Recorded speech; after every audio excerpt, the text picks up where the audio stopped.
Баршаңызға сәлем.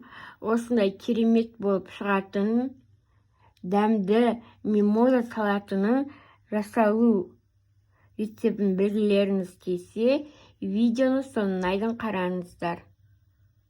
Бізде салатты жасау үшін қайнатылған картоп, сәбіз, жұмыртқа, және де шпрот балығы және майонез керек болады. Салатымызды жасауға кіріссек, мен осындай торттың домалақ формасын қолданатын боламын.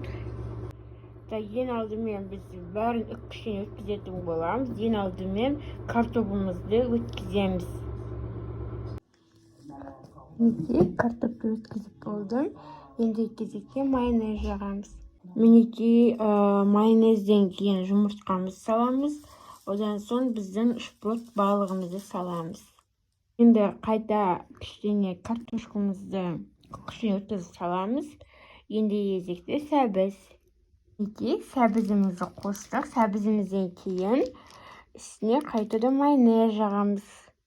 Осыдан кейін тағы бір қабат кішігірім картоп салып жібереміз. Мінекей мен картопымды салдым.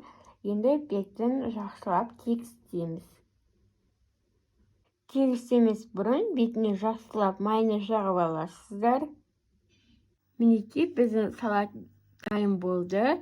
Бетін жұмыртқаның сарысымен немесе аскөктермен сәндеуге болады. Және де астына да салат жапырағын төсеп әсемдесеңіздер болады.